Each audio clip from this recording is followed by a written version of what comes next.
Hello! In a matter of minutes and just over there, the sun will lower itself below the horizon. Sunset we'll call it, and when it does, it will mark the start of an epic 240-mile race through the night where me with a car will go up against the Earth's rotation and the sun in an attempt to answer the question of what's faster, the car or nature. My name is John, welcome to Auto Shenanigans. Why not consider subscribing? Subscribe! Welcome everybody to the beautiful west coast of Scotland. It's 10:20 something in the evening and it will very shortly be sunset and the start of our race, which I'll tell you all about in a moment because first I need to get myself in the race starting position. Oh, you're fucking joking. Okay, race start position. I guess that's pretty much it. And now to await the sunset, which will be in a couple of minutes over that way because I can't park facing the sunset. We'll just have to deal with it. Any minute now. Right, 10:30 and that is sunset. I know it doesn't look like a sunset, but you'll just have to trust me on that. But we are off 243 miles. Here we go. Don't need that.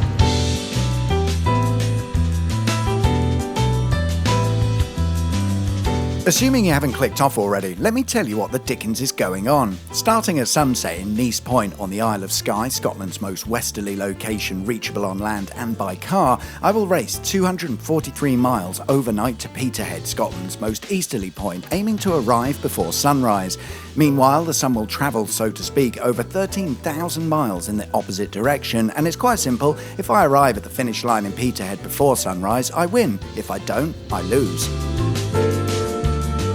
It sounds easy, but here's the thing. I'm doing this on or around the summer solstice where you get the longest days or the shortest nights, and that's much more apparent the further north you travel. And here in Scotland we had sunset at 10:30. Sunrise tomorrow will be at 4:05 in the morning, which means I've only got something like 5 hours 40 minutes to complete the journey, and looking at the Google Maps and sat-nav, it's going to take me longer, so I've already lost. Thanks, buddy. We all cooperate around here. Thanks very much, mate. I've worked out that I need to maintain an average speed of something like 42, 43 miles an hour, which I know doesn't sound like a lot, but here in Scotland, it can be very difficult to maintain your speed. Don't worry, I'll still try though. Whoa, crashing. Sheep in Scotland do not give a fuck about you. Oh, you want to drive your motor vehicle? How about you do one? Fuck you and your motor vehicle! Right, I've just said I need to maintain an average speed of 40 on. You're not helping.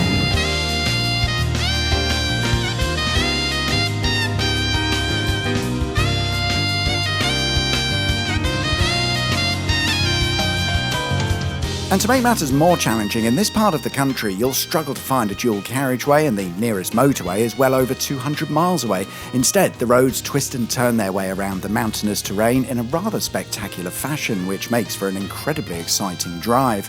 The first part of the journey takes me across the Isle of Skye on the B884 and the A863 to pick up the A87, which will take us over the Skye Bridge and onto the mainland.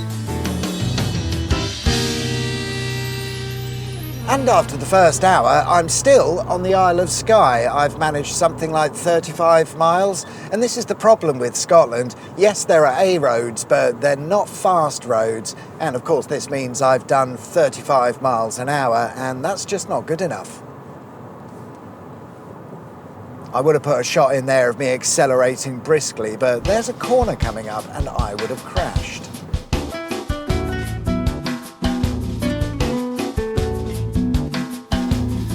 Meanwhile, the sun was somewhere over Quebec, having travelled nearly 2,500 miles in the same time it's taken me to do 35. And yeah, I know the sun isn't really travelling anywhere and it's the Earth's rotation, but just humour me for the purpose of a fun narrative. Anyway, with the sun in Canada, how's things going there, John? Just crossing over the Skye Bridge and into or onto the mainland. It's taken me about an hour 15 to get here, and currently things are not looking so good. unlike the Skye Bridge. And whilst it is night time, some clever person thought to get a few shots of it in the daytime so you can see what it looks like. Here you are. The Skye Bridge opened in 1995 after 3 years of construction replacing a ferry service that had been operational for hundreds of years.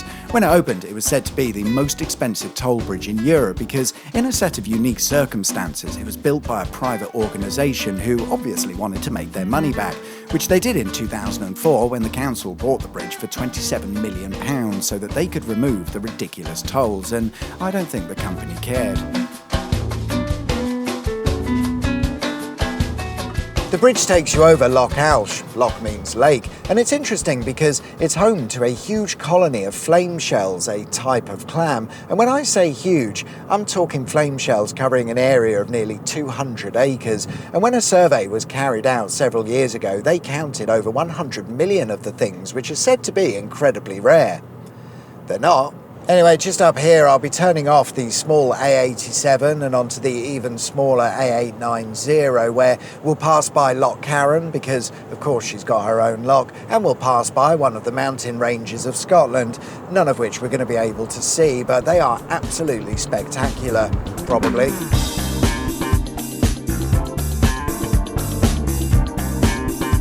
The A890 snakes its way through the mountains in a small valley following the course of a river and a railway, so despite the mountains, things are surprisingly flat, and when driving alongside a loch, remember that means lake, the road allows you to drive at some rather high speeds. It allows you, not me, obviously, I only need to do 42 miles an hour. Yeah, definitely doing 42 miles an hour. I have to say I was pleased to see the drinks trolley come along. Cheers, everybody. Fuck!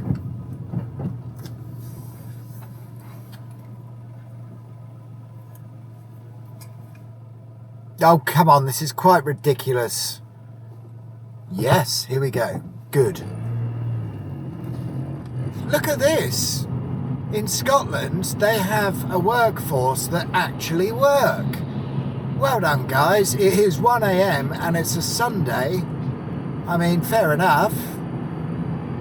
Okay, traffic lights are justified then. All right, no worries, no problems here, as you were. I've been driving for about 2.5 hours now, and I'm roughly about halfway. I'm probably about half an hour from Inverness, where if we're going to stop for fuel, we probably will, because it's the most sensible choice. I say sensible at this time, what is it, 1 a.m, it's probably the only choice. Hopefully we won't need to, because I'm driving the Auto Shenanigans Volkswagen Up GTI, which has a tiny little 3-cylinder engine which is really good on fuel. Unfortunately, it's also got a tiny little fuel tank, so it just doesn't have the range of, say, a diesel car. That said, if we were just cruising on the motorway rather than redlining through the mountains in Scotland, we'd easily make the 240-mile trip with plenty of fuel to spare, but as we've seen, Scotland doesn't really do motorway cruising. Unlike the sun, who's been on a steady cruise of over 2,300 miles per hour this whole time and is now somewhere over the weird flappy bit of eastern Russia that no one knows anything about. In any case, having travelled around 7,000 miles, it's past the halfway mark, and at the moment it's in the lead. Shit. But perhaps I can turn that around. With the mountain roads out the way and Inverness in sight, I should be able to get that average speed up a bit. More so on the A9 around Inverness, because it's one of the few small stretches of dual carriageway on the route. Sorry, correction, it's the only dual carriageway, all of 8 miles worth. But with more speed comes more fuel use. From the sensibly located petrol station in Inverness, it's about 100 miles or so to the finish line, and looking at the range on the car, we've got 75 miles left, so I guess we will be stopping for fuel. I was going to do a whole thing about, oh, should we stop, should we not, blah, blah, blah, but no, we'll be stopping because we won't make it otherwise. Right, I have arrived at the easy-to-locate petrol station. Should be straightforward. Pay at pump and we are out of here. One moment, caller.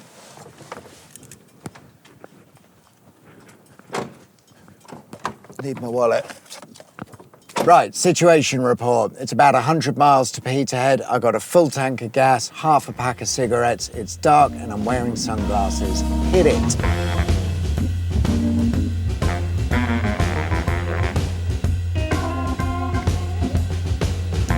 With me leaving Inverness and the sun now approaching western Russia, soon to cross the Baltic Sea, I've got about 2.5 hours to complete the rest of the race, but to beat the sun, I need to be faster than that.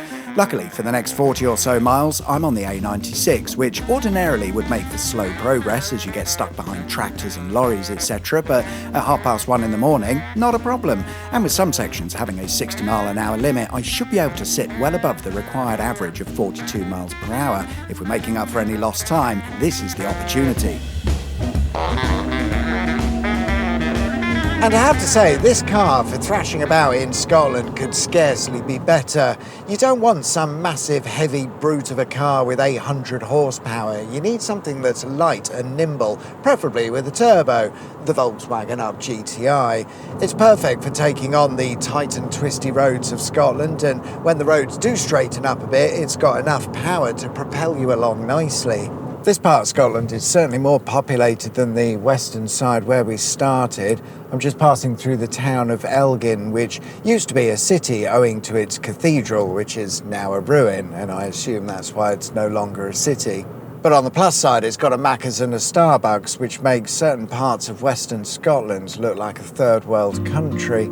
Anyway, coming up shortly is a difficult decision involving two route options.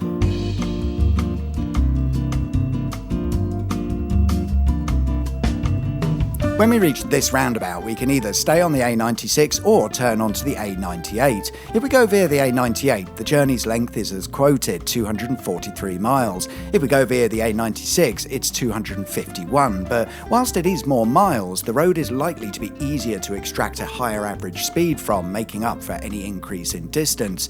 The A98 may be shorter, but it will also have a lower average speed. It's a tough decision. I thought about that though, and a couple of weeks ago I asked on the Auto Shenanigans Facebook group for advice from those who live in the area as to which way they thought might be quickest, and it turns out you guys have got no idea either, with no meaningful conclusions drawn, so I've got no choice but to follow whatever the sat-nav says, and at the moment it's saying go via the A98.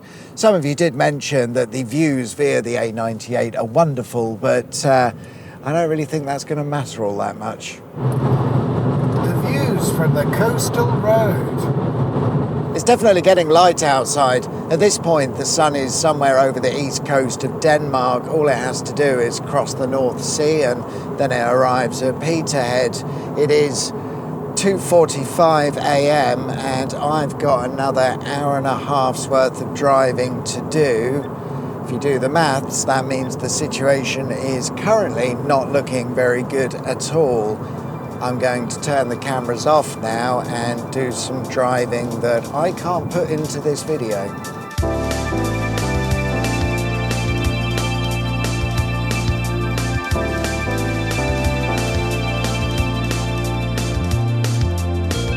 As for me though, I was starting to feel a wickle bit tired, having been on the go all night, and at this point one might consider this more of an endurance race, but there's only half an hour to go until we reach the finish line, and with the sun doing 2,300 miles per hour over the North Sea right now, we need to get a wiggle on, so stiff upper lip and whatnot, chap, tally-ho! Tally-ho indeed, and I'm on the A950 just approaching the small village of Mintlaw, which nobody really cares about, but it is quite interesting because you could say it's an early example of a new town where everything was planned before it was built, although it was in the early 1800s, so I'm not really sure it's the same. As for why it was built, I don't know, but what I do know is that once we get to the other side of the village, it's time to get a move on.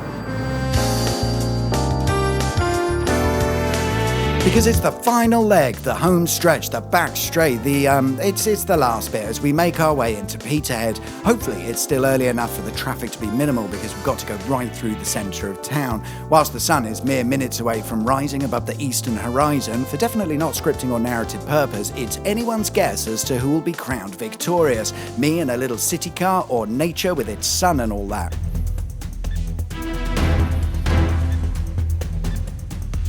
just coming through Peterhead now, and I am very safely and cautiously racing my way down to the seafront. As I sensibly make my way through Peterhead, a quick check of the clock says it's 3:55 a.m, and with sunrise due at 4:05 a.m, it was looking tight. And then there was a bit of a problem which I really should have been more prepared for.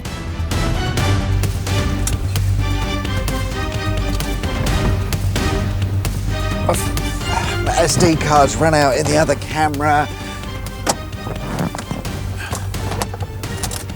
Fuck's sake.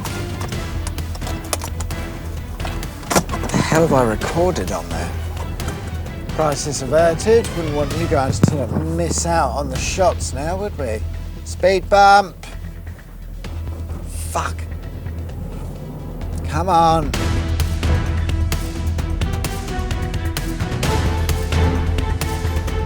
That little fuck-up cost me vital minutes, which I didn't have. I still needed to get there, park up, and do all of the things like set up cameras, etc. So there was only one thing for it: put my foot to the floor and maintain a steady pace within the speed limit. For fuck's sake, we haven't got time for this.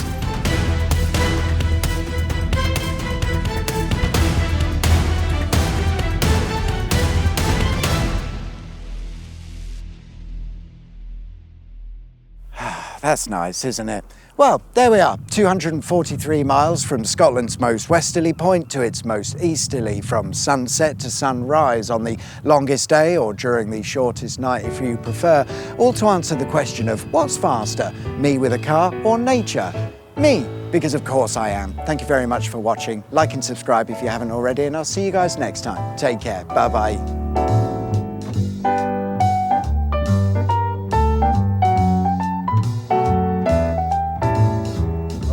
Then we're making a motion picture film. I need a wee, and I'm going to stop here. Fuck. Sinking. Hello, fucking bugs. It's through the night where me with a car will go fucking bugs. Welcome then to the beautiful welcome. Ah, so many takes to get it right. Got there in the end.